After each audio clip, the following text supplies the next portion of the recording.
Hey, all you cats and kittens out there. Are you into tattoos? I know I am. And you know where I go when I want to check out tattoo and tattoo-related things? I go to tattoo.tv, and so should you.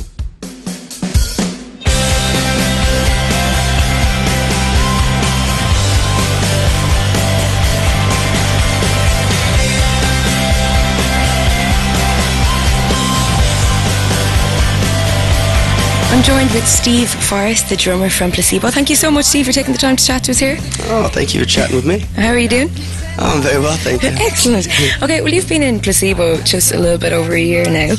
What was it like coming into a band that was so well established already? It was exciting. You know, it was really exciting at first, but there's a lot of pressure to sort of keep up your game. You know, you gotta conduct yourself and play like a 15-year-old veteran. You know, when you're not. So you gotta really stay on your toes.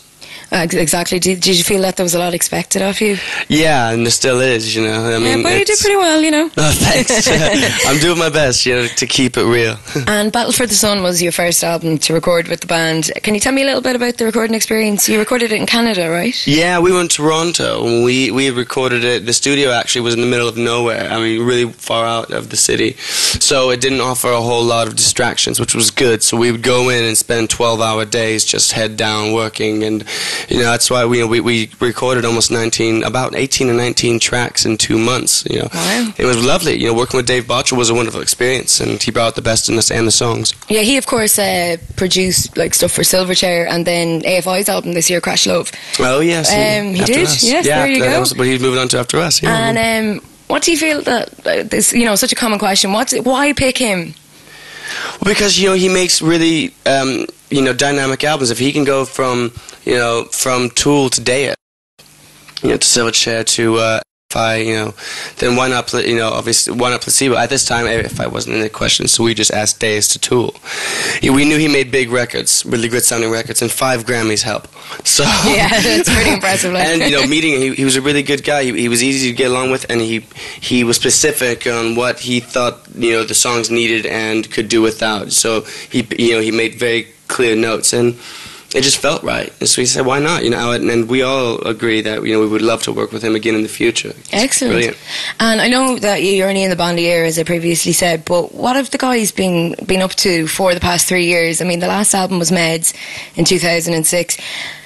Do you know what's been going on? Well, I've been with them since January of 2008, and since that's all I can tell you is just from there. So the rest is a secret. Yeah, the rest is I can't really tell you.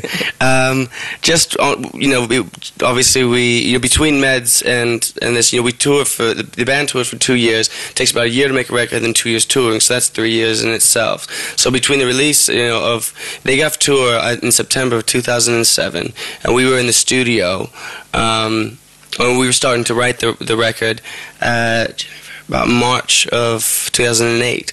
So only got if you really, there's maybe about 5-6 months off before we start writing, and then go straight into recording, and then a couple months of promotions, and then into the off to the road. And how did you first become involved with guys?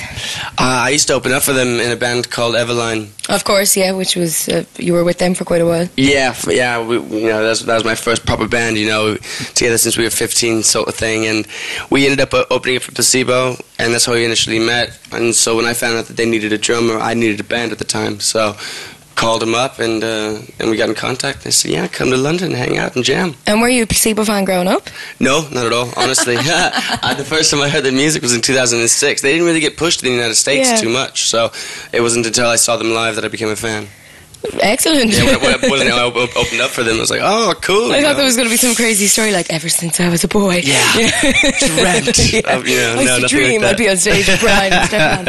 And you recently won an award as well. Yes. For MTV. Ooh, look at you go. How was that? What was that like? Do you guys, do you really care about awards, or are you like secretly, woo?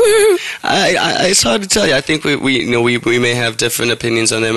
We all appreciate them and enjoy them. They obviously have a lot more than I do, so. To me, it was my prom night. It was a night of being up there with the big leagues, and schmoozing with all these people that I've grown up listening to and respecting, and then being up there and receiving my first MTV award. It was It was pretty wicked, you know. Yeah. It was a good night for me. Well, I'm sure there's many more to come, so. Hopefully. Can you tell me a little bit about the forthcoming single then?